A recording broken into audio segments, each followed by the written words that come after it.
Ang kwento ni Tomby.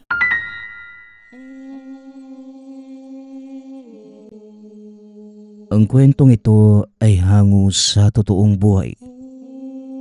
Mula ito sa isa nating tagapakinig. Karanasan ito ni Berto. Walang eksaktong taon. Probinsya ng Antique. Nang mga panahong ito, nagmumukmok na lamang sa sulok ng sabungan si Berto matapos ang 5 sunod-sunod na pagkatalo. Ubos ang perang hiniram pa sa tiyahin na aabot ng ilang daan. Ang usapan ay mamayang hapon babayaran.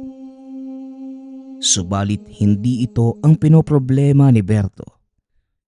Mas iniisip ang nakalabang sabungero na hindi man lamang matalo-talo sa pustahan.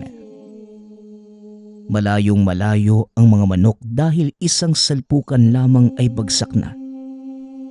Samantalang ang sa kalaban naman, tila hindi man lang nakakaramdam ng pagod kahit isa lang ng paulit-ulit. Hoy Berto, nandiyan ka lang pala?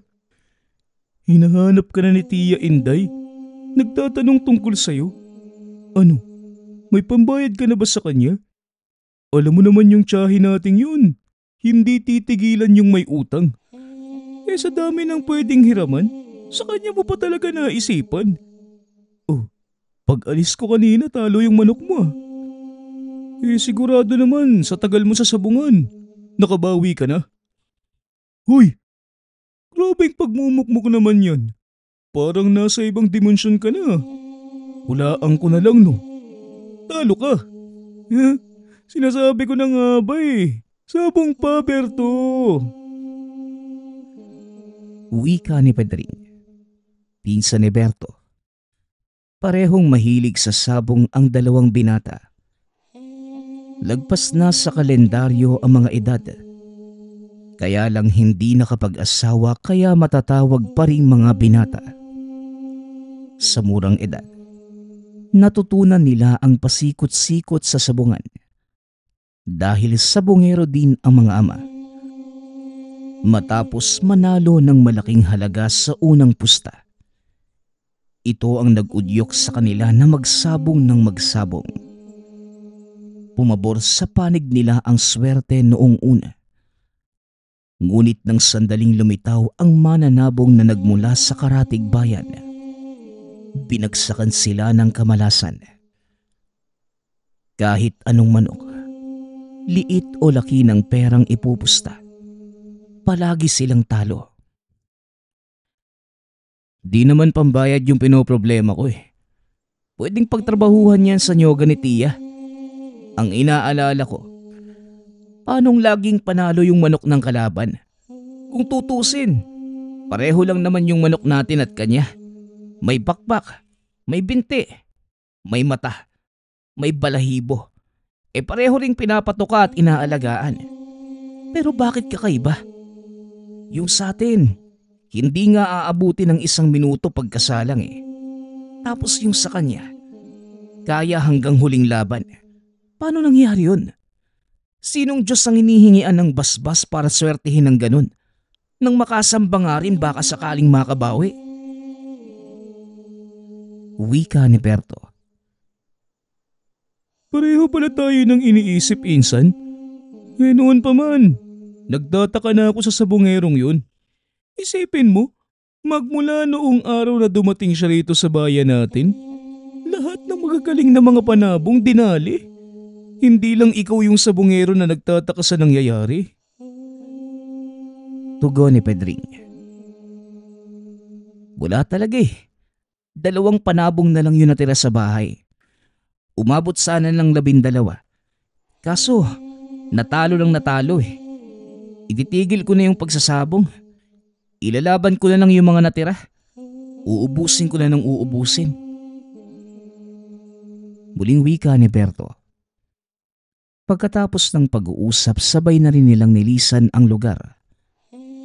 Habang nasa kalagitnaan ng daan, Hindi maiwasang mapalingon dahil sa matandang nakasunod.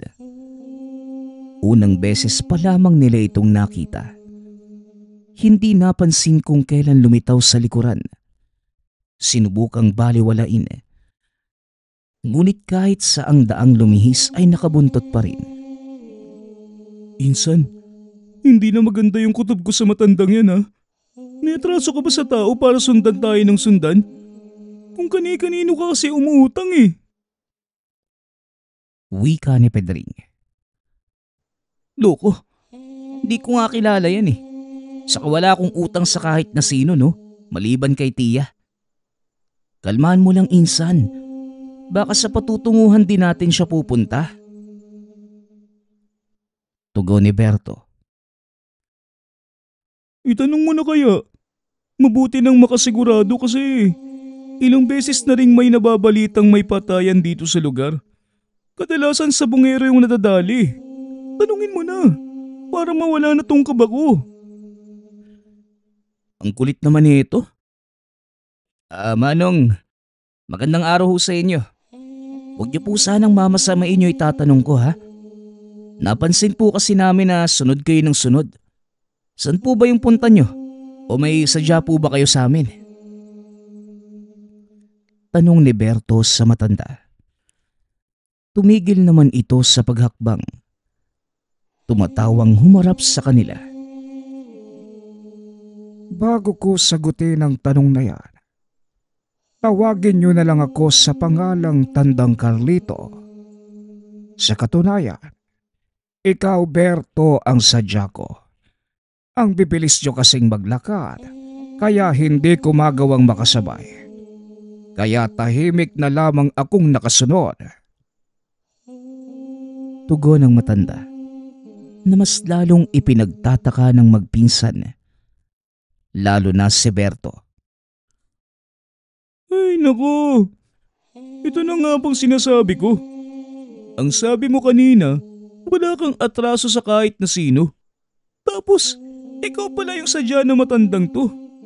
Insan, ano bang pinasok mong gulo? Tanong ni Pedring.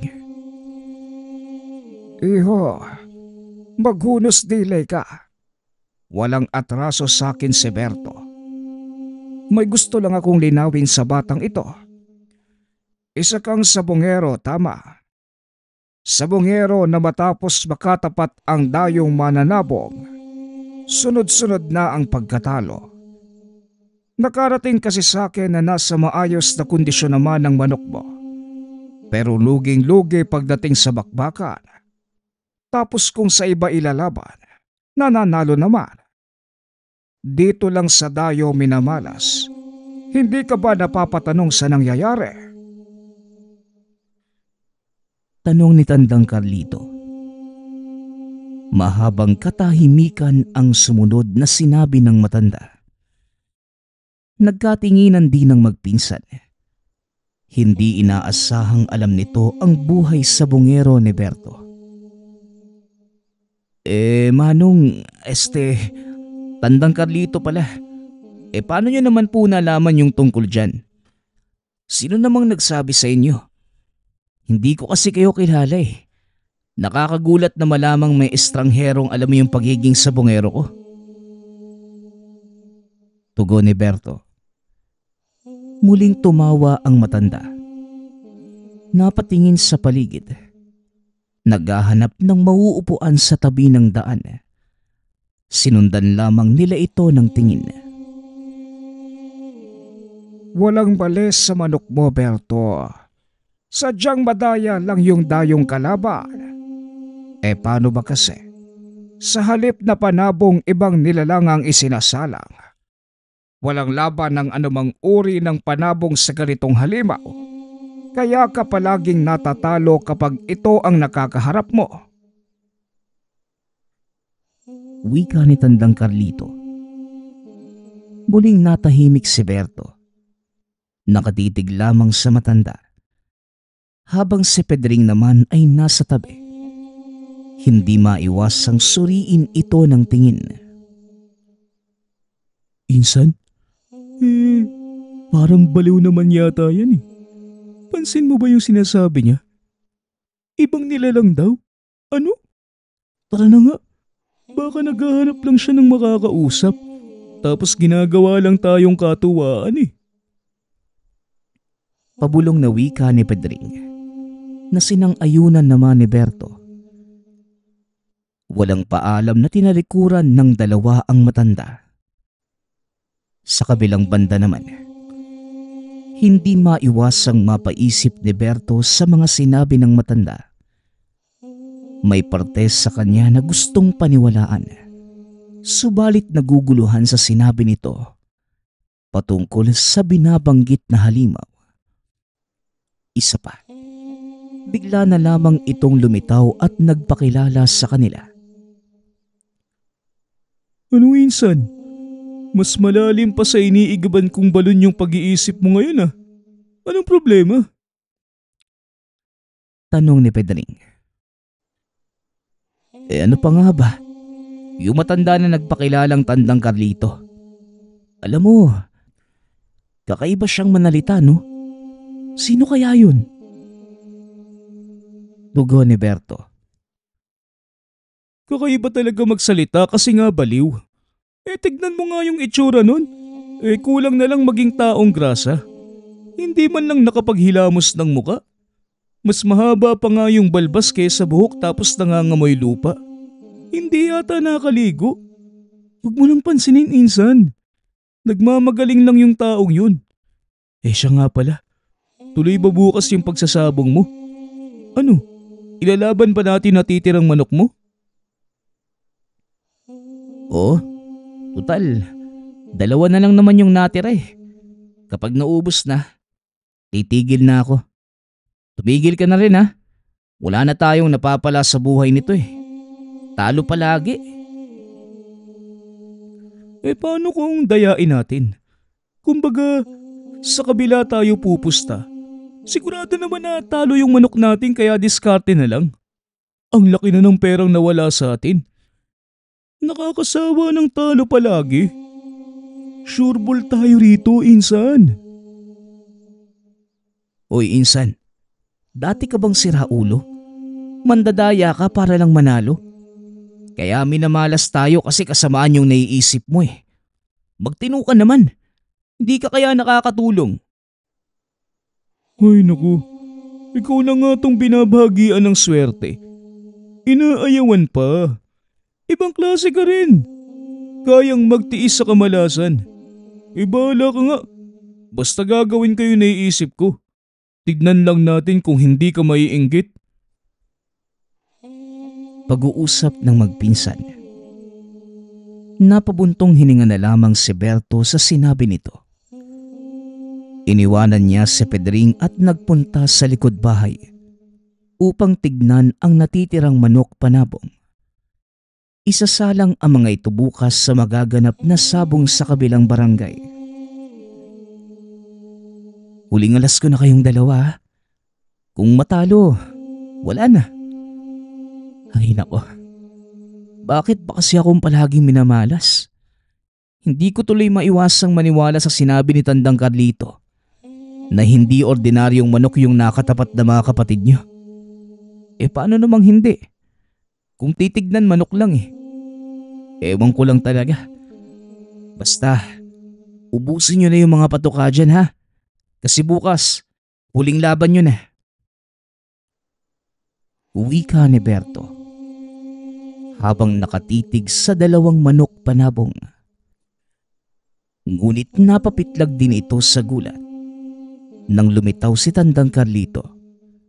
Lumabas mula sa likuran ng kulungan ng manok. Hindi naman mahirap paniwalaan ang mga sinasabi ko, iho. Bakit ayaw mo pang maniwala? Matutulungan pa naman sana kita. Pero parang ayaw mo eh. Wika ni Tandang Carlito. Sandali. Hindi ba iniwanan ka namin doon sa daan? Paano ka nakarating dito? Iho, kapag gusto kong tulungan ang isang tao, Madali kong natutunto ng kanyang tahanan. Ano? Maniniwala ka ba sa akin o hindi? 2 na lamang ang panabong mong manok. Wala ka bang balak bumawi sa lahat ng talo mo? Tanong na matanda. Napakamot sa ulo si Berto. Naguguluhan kung pakikitunguhan si Tandang Carlito o babaliwalain na lamang. Sa huli, si Pedring ang kumausap. Dumating ito at nagulat din sa pagkakita sa matanda. Anak ng manok, nandito ka na naman, Manong. Hindi mo talaga titigilan yung pinsan ko, ano? Huwag niyo na pong ipilit yung sinasabi niyong halimaw kasi ikaw nga po yung parang hindi tao eh. Wika ni Pedring. Ang bastos ng bibig mong bata ka. Huwag kang magulo. Si Berto lamang ang gusto kong makausap. Hindi ikaw na mukhang tiyonggo. Tumabi ka nga. Tugon ng matanda. Naikinalaki ng mga mata ni Pedring.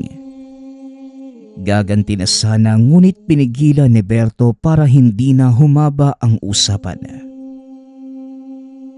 Manong, pasensya ka na sa pinsan ko ha.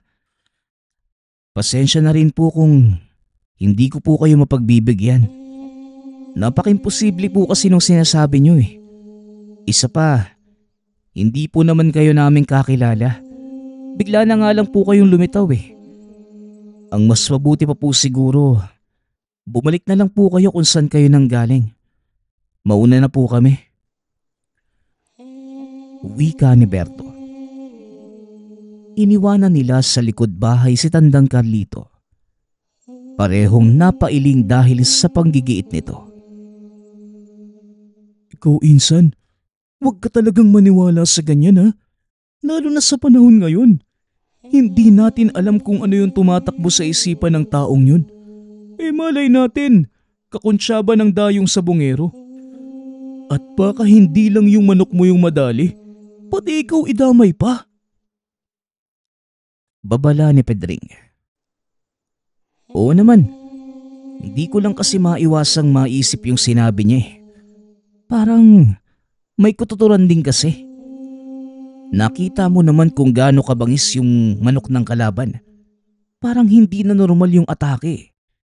Isang salpukan bagsak kagad yung katapat. Basta, huling sabong ko na bukas. Hindi na ako magsasabong ulit kapag natalo yung natirang dalawa. Wika ni Berto. Pagsapit ng gabi, sinuri nila ang mga manok na isasabong. Siniguradong nasa kondisyon ng katawan at galaw nito para sa laban kinabukasan. Makalipas ang ilang sandali, pumasok na rin ang tahanan dahil lumalalim na ang gabi. Makaraan ang ilang minuto, napansin ni Berto na parang may tao malapit sa kulungan ng manok. Hindi naman ito bago dahil palaging nangyayari ito sa tuwing binabalak isalang ang mga alaga. Binaliwala na lamang dahil tila napaglalaroan lamang ng sariling paningin.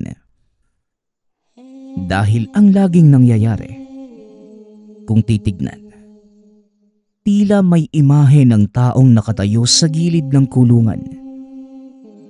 Ngunit kung tititigang maigi, wala naman.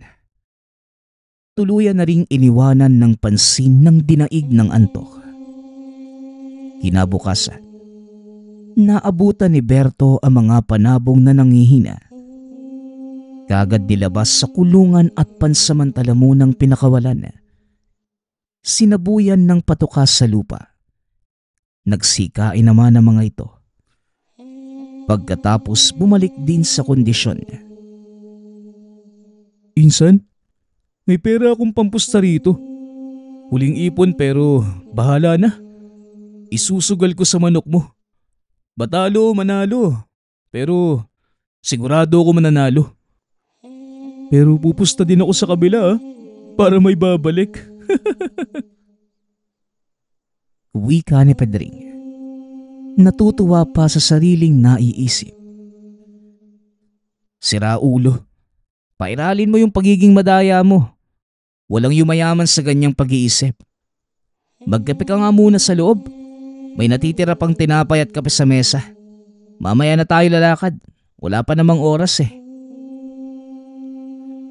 Tugon ni Berto. Pumasok na rin ng tahanan si Pedring. Samantalang binabantayan niyang maigi ang mga panabong na malayang naghahabulan sa bakuran. Sa kalagitnaan, napansin niya ang dayong sabongero. Nakatitig sa kanyang gawi. Kumakaway pa. Sinalubong niya ito nang magtangkang lumapit. Aba, kondisyon ang mga manok mo ah. Ayos yan. Para masarap ang uulaming ko mamaya. Gano'n naman eh. Kapag alaga mo ang katapat ng alaga ko, sigurado ang tinola at adobo. Hindi lugi kasi matataba at siksik sa laman. Hanga ako sa maayos na pag-aalaga mo. Wika ng dayong sabongero. Manong, ano nga ulit yung pangalan mo? Undoy? Manong, matanong ko lang sa tanang buhay mo ba, likas na yung pagiging madaya mo? Ibang klase kasi yung manok mo eh. Napakahayop pagdating sa bakbakan. Pero, nakakasiguro ka bang manok panabong yan? Baka naman, ibang nilalang na nagpapanggap. Diretsahang wika ni Berto. Kapansin-pansin ang biglaang pagbabago ng ekspresyon ng dayong sabongero. Nawala ang ngiti. Naging malalim ang paghugot ng hininga. Napakuyom din ang mga kamao. Si Berto sa kabilang banda ay nagsimula ng magduda. Iho, ano bang sinasabi mo? Ganyan ba kalala ang isip mo dahil palagi kang talo? Ibang klase rin pala ang tama ng kabalasan. Pati ordinaryong panabong pinagdududahan. Mag-ingat ka. Nakamamatay ang maling akala. O siya, sasabungan na lamang tayo magkita. Huwag mo nang lakihan ang pusta. At siguradong matatalo ka rin naman.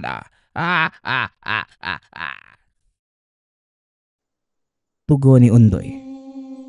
Tinapik pa nito sa balikat si Berto at saka naglakad palayo. Napabuntong hininga ang binata habang hinahatid ng tanaw ang matanda. Ito pa lamang din ang kauna-unahang beses na mukha ang nagkaharap. Dito rin napagtanto na kakaiba ang presensya ng dayo. Hindi maintindihan ang amoy. Parang may langis sa katawan. Napakalansas sa pang-amoy.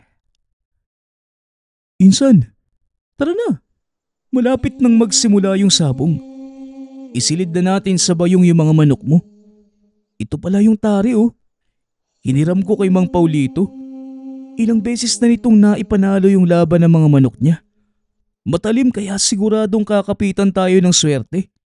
Hindi nga lang gumana noong nakalaban yung manok ng dayo. Pero malay natin, di ba? Wika ni Pedring. Wala pa rin pala yan eh. Isoli mo na. Itong tari natin ang gagamitin. Pareho lang naman yung resulta eh. Talo pa rin. Tugon ni Berto.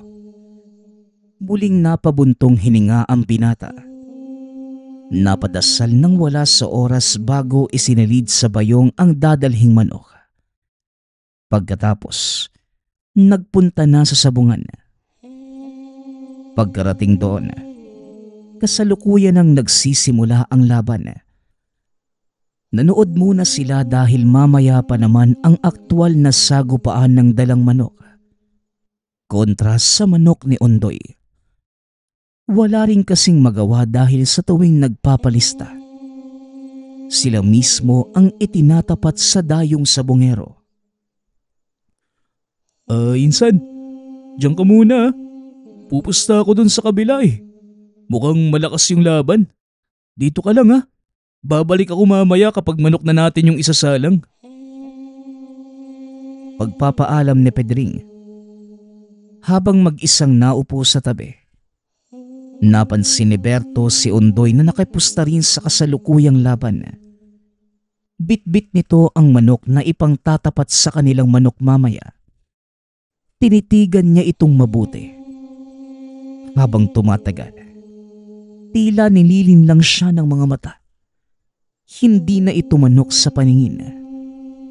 Mukha ng isang asong halimaw ang nakikita. Paulit-ulit na kinusot ni Berto ang mga mata at binalikan ng tingin. Ngunit ganun pa rin. Kagading nag-iwas nang mapansin siya. Dali-dali itong lumipat ng pwesto. Nagulat pa sa biglaang pagtabi ni Tandang Carlito sa kanya. Aba, mukhang gumana yata ang orasyon ko sa iyo para malaman mo na ang katotohanan. Ano? Ayaw mo pa ring maniwala na hindi ordinaryong manok ang hawak ng dayong sabongero? Huling laban mo na ito, bata, hindi ba? Bakit ayaw mong isugal sa akin ang tiwala mo? Sisiguraduhin kong hindi ka magsisisi. Akin na ang manok mo. Ako na ang bahala. Wika ng matanda. Kinuha nito ang bayong at nilabas ang manok. Hindi na nakapalag si Berto dahil ang utak ay nasa nakitang muka ng panabong ng dayo. Paulit-ulit na bumabalik ang itsura ng asong halimaw sa isipan. Namalaya na lamang niya ang paghagod ni Tandang Carlito sa pakpak na manok.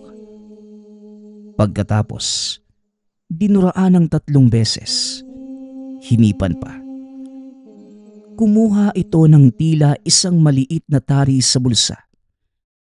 Isinabit sa leeg ng manok. Hindi naman umalma pa ang binata. Kalmahan mo lang, bata. Ang nilagay ko sa leeg ng manok mo, isang uri ng bertud na tinatawag nating mutya sa tari ng agila. Huwag kang mag-alala. Walang mangyayaring masama sa manok mo. Yan ang magbibigay ng lakas para talunin ang kalaban. Magtiwala ka lang sa akin. Ihanda mo rin ang iyong sarili dahil babagsakan ka ng galanteng swerte. Magkano ba ang ipupusta mo? Lakihan mo na para walang pagsisisi. Wika ni Tandang Carlito. Hindi nakasagot si Berto dahil tinawag ang kanyang pangalan. Para sa labanang magaganap, ibinigay na ang mga manok pati na ang pusta. Nang maalala ang sinabi ni Tandang Carlito, lahat ng perang nasa bulsa ay sinugal.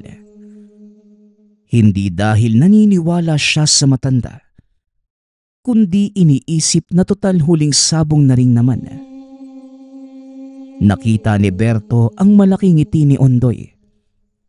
Iniinis siya sa pamamagitan nito. Subalit hindi niya malaman kung anong nangyari dahil nang magsimula ang salpukan. Bumagsak kagad ang manok ng kalaban. Isang tama lamang ng tari. Bumulwak ang dugo. Nangisay pa ang panabong. Nasaksihan ng lahat ang nangyari. Mahabang katahimikan ang sumunod. Hindi inaasahan ang kinalabasan ng sabong. Panalo! Panalo yung manok namin! Sigaw ni Pedring. Saka lamang bumalik ang ingay ng sabungan. Tuwang-tuwa si Berto kahit na hindi pa rin makapaniwala sa biglaang kaganapan. Nagtatatalon ito sa saya. Sa kabilang banda naman, kinuha ni Ondoy ang manok niya. Sinuri ang kabuuan lalo na ang tari. Hindi nito matanggap ang pagkatalo. Malinis ang tari. Walang nilabag na batas ang naganap na laban kaya akin na ang manok. Ginuha mo pa yan. Hindi naman yan ang manok mo. Yun ang sayo. Bumagsak na. Ilibing mo na lang yan. Wika ng sentensedor. Binawi nito ang manok at binigay kay Berto. Hindi maitago ng dayong sabongero ang galit. Nakatitig ng masama kay Berto. Lalapit na sana ngunit biglang umatras nang mapansin ang presensya ni Tandang Carlito. Dali-dali nitong kinuha ang walang buhay na panabong at saka umalis. Ang sabi ko naman sa'yo magtiwala lang kayo. Paminsan-minsan lang ako maawa sa tao. Kaya samantalahin nyo. O paano ba yan? Panalo kayo. Wika ni Tandang Carlito. Matapos ang pangyayaring yon, kinuha ng matanda ang tila kwintas na isinabit niya sa leeg ng manok. Manong, hindi ko alam kung paano kayo pasasalamatan pero maraming salamat po talaga. Kung hindi dahil sa inyo, malamang naisahan ako ng Ondoy na yun. Tama ka nga po talaga. Hindi ordinaryong manok yung inilaban niya. Ano po ba yung tawag sa nilalang na yun? Tanong ni Berto. Tatapatin na kita, iho. Maging ang dayong yon, hindi ordinaryong tao. Isa itong aswang at ang nagbabalat kayong manok ay ang gabay niyang nilalang. Pareho silang dalawa na mga halimaw. Hindi matatalo sa ganitong labang kung walang ipangtatapat na mabisang pangontra ang makakalaban. Ang totoo nga niyan, siya talaga ang sadya ko sa lugar na ito. Tapos napag-alaman kong ikaw ang pinaglalaroan kaya lumapit ako sa iyo para makatulong. Ngayon nabistado na siya. Hindi na babalik dito sa sabungan. Hindi na nga talaga makakabalik. Dahil pagkatapos ng pag-uusap natin, siya naman ang tutugisin ko. Pagtatapat ni Tandang Carlito, napatango na lamang si Berto. Hindi alam kung ano ang isasagot dahil sa totoo lamang. Wala namang naiintindihan sa sinabi nito. Naguguluhan pa sa takbo ng pangyayari. Pagkatapos magpaalam ni Tandang Carlito, si Pedring naman ang kanyang hinanap. Naabutan itong nagmumukmok sa tabi habang kagat-kagat ang walang laman na pitaka. Hoy, pagkatapos ko, ikaw naman tong nagbumukmok. Ano to, palitan lang? Hindi ka ba masayang nanalo tayo? Ligtas yung mga panabong natin. May pera pa tayong napanalunan. Wika ni Berto. Ikatutuwa ko ba? Sa kabila ako pumusta Akala ko kasi talo na naman. Bakit hindi mo sinabi sa akin na sa pagkakataong to, mananalo yung manok natin? Yan tuloy, ubos na yung pera ko. Tugon ni Pedring. Ayan, loko ka kasi. Ang sabi ko naman sa'yo na sa manok lang natin tayo pupusta. Manalo o matalo. O tignan mo, ikaw yung kawawa. Basta ako, nakabawi na sa sunod-sunod na pagkatalo. Sa kabinenta ko na rin yung mga manok na dala ko. Ito na yung huli kong sabong. Hindi pa rin kasi ako makapaniwala sa nangyari. Pambihira. May ganong klaseng nilalang pala. Manok lang kung titignan pero ang totoo, isa naman palang halimaw. Nakakakilabot pa yung itsura. Kung nakita mo lang. Sira na din ba yung ulo mo, Insan? Nanalo ka lang kung ano na yung pinagsasasabi mo. Anong halimaw? Anong nakakakilabot yung itsura? Nakasinghot ka ba ng...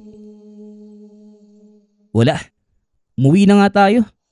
Dumaan pala muna sa bahay si paring Raymond. Nanalo yun eh. Tapos sabi niya, bibigyan ako ng paa ng naipanalong manok. Pwede na rin panghapunan natin mamayang gabi. Sagot ko na rin yung pang-alak. Sa ating dalawa, ako lang naman yung may pera eh. Yan ang napapala mo sa kakapusta. Wala kang tiwala sa akin eh. Pangiinis ni Berto sa pinsan. Paglipas ng mga araw, nagbago na ang takbo ng buhay ni Berto. Sa nyogan ng tiyahin na lamang ibinuhos ang oras. Inilayo ang sarili sa sabungan. Matapos mapagtantong malaking bahagi ng pagkatao ang nasayang dahil lamang sa pagsusugal. Halos maubos pa ang pera. Swerte lamang dahil sa huli. Nakabawi naman kahit papano. Si Pedring na lamang ang hindi pa rin bumibitaw sa pagsasabong. Sa pinsan di na pag-alaman na wala ng undoy na nagpapakita sa sabungan. Hula niya. Totoo ang lahat ng sinabi ni Tandang Carlito na ang dayo naman ang tutugisin kasunod ng pagkabisto sa ginagawang pandaraya. Wala na rin itong balita sa matanda. Sa kabila ng lahat, laking pasasalamat ni Berto sa pagligtas si Tandang Carlito sa huling pagsalang sa sabungan. Malaki ang naitulong ng huling pagkapanalo.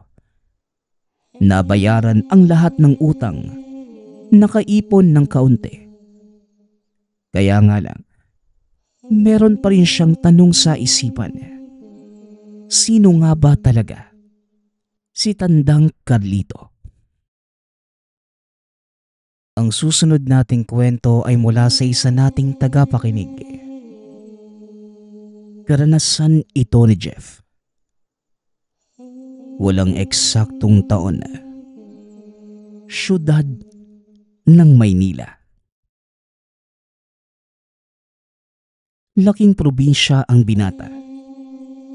Pagtungtong sa wastong gulang, nagpa siya ito na makipagsapalaran sa Maynila upang matulungan ang mga magulang.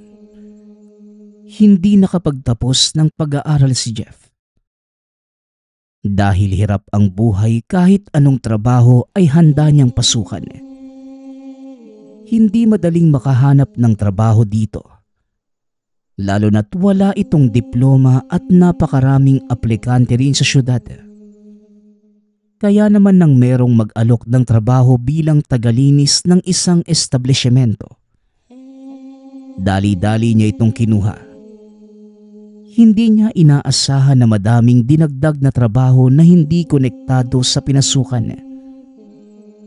Bilang tagalinis, ang tanging trabaho ay siguraduhing panatilihin ang kalinisan ng establishmento mula sa una hanggang sa ikatlong palapag. Bagamat mahirap na ang trabahong yun, lalo na't siya lamang ang nag-iisang tagalinis. Trabaho niya ring asikasuhin ang mga mamimili at maging katuwang na mga gwardya. Kahit na mahirap ang trabaho, hindi na ito umangal dahil sa matinding pangangailangan. Bukod sa nakakapagod ang trabaho, meron ding mga mamimili na mapagmataas at kinakaya-kaya lamang ang mga katulad niyang mababa ang antas sa buhay. Dagdag pa rito ang amo na bawat kilos niya ay hinahanapan ng butas upang mapahiya lamang siya.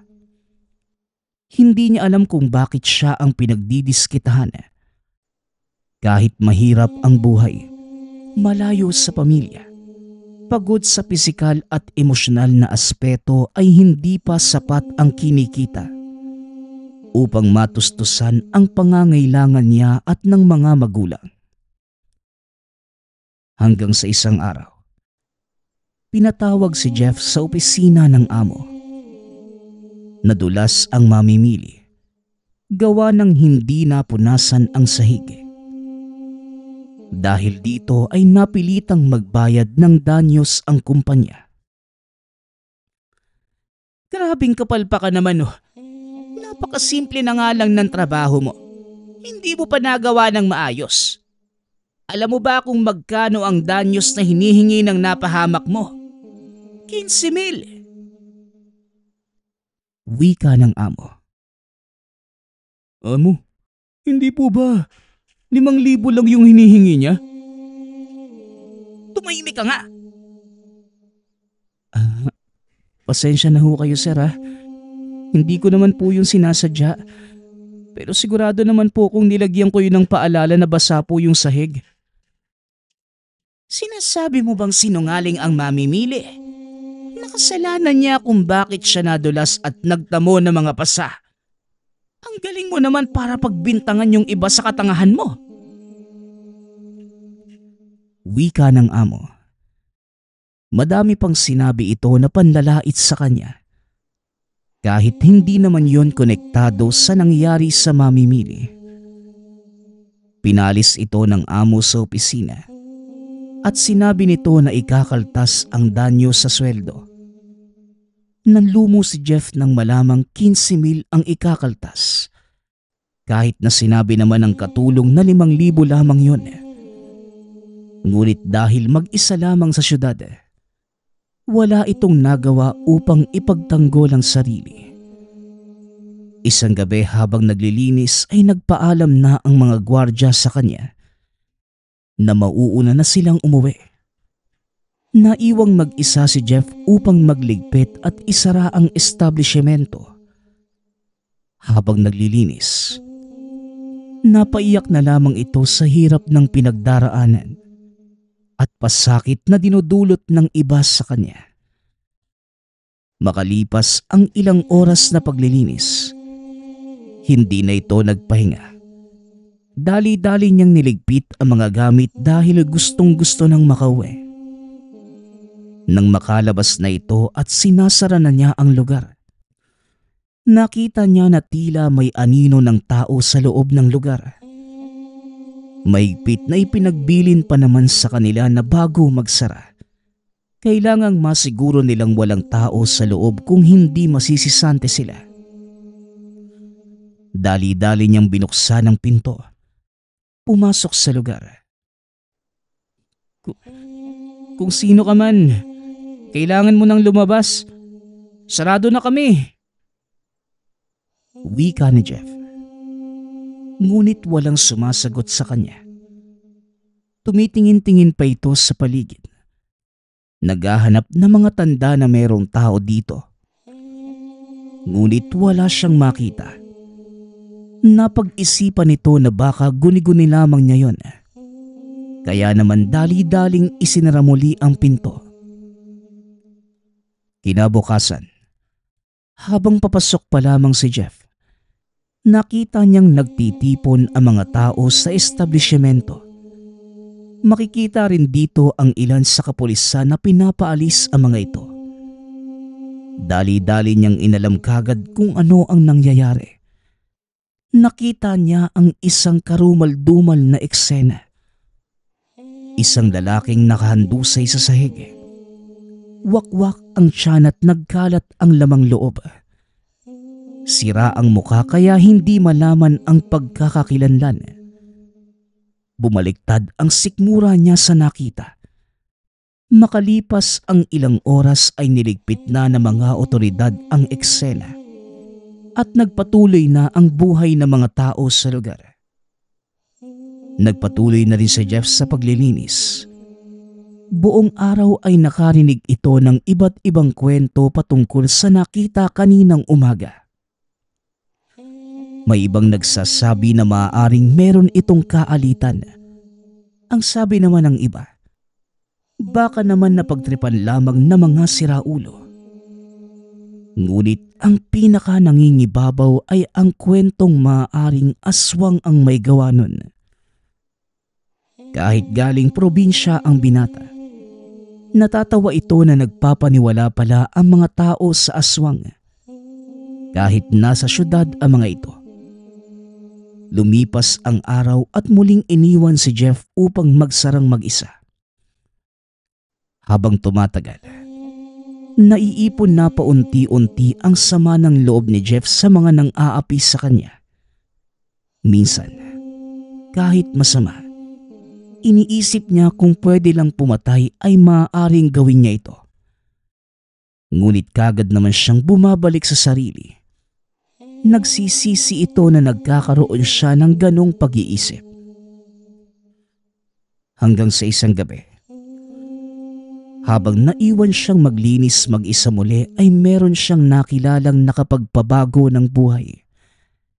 Isang babae. Naliligaw ito sa establishmento.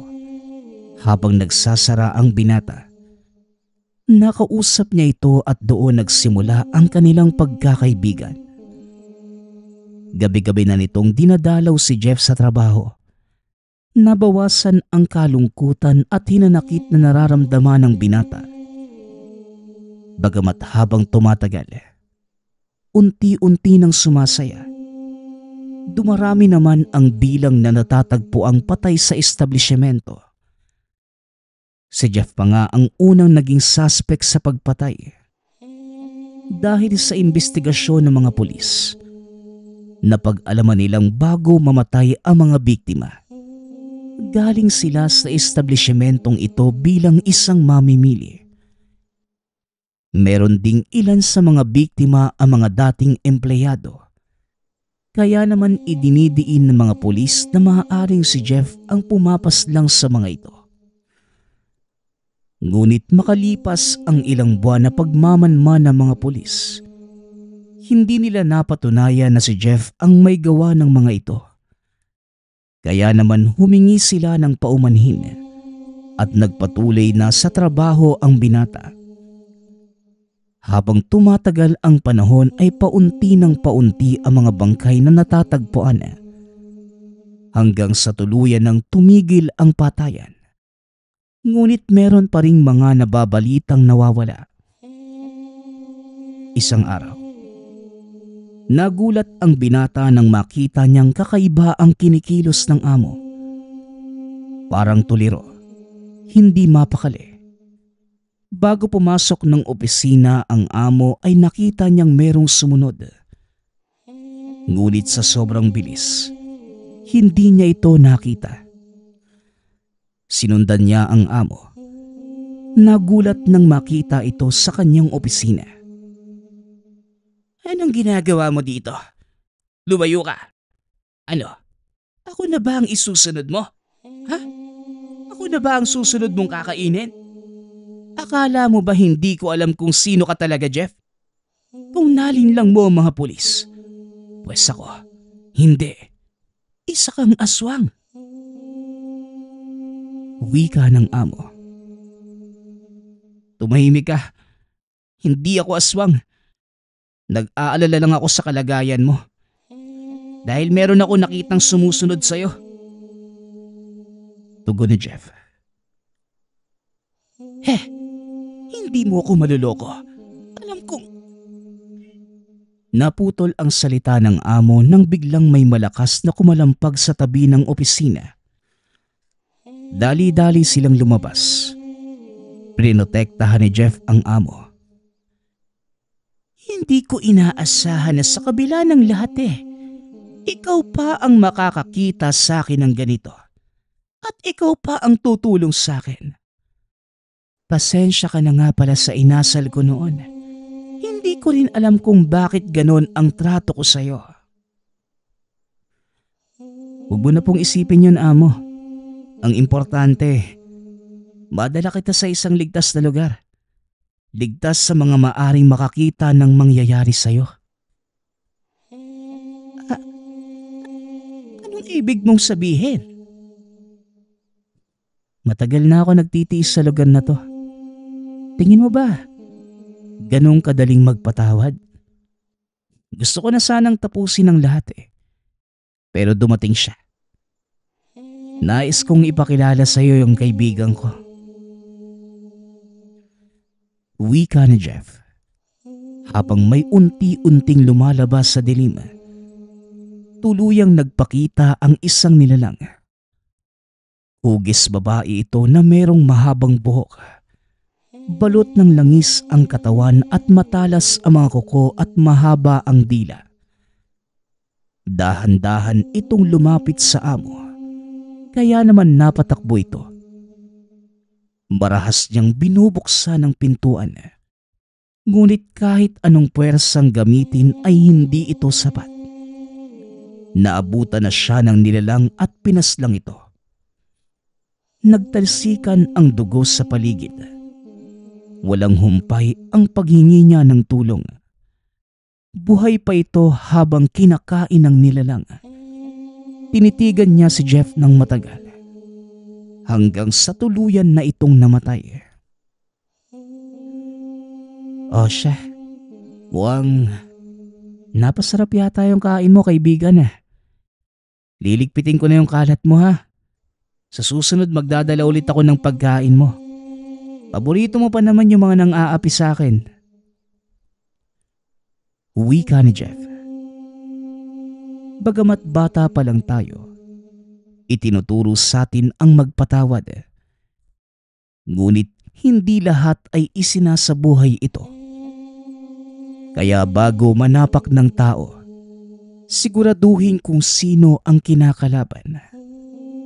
Dahil minsan, mas malala pa ang ganti ng isang ape. Nagpapasalamat nga pala ako sa lahat ng sumusuporta sa ating channel. Nawa ay patuloy niyong suportahan at pakinggan ang ating mga kwento. Hanggang sa muling pakikinig. Paalam.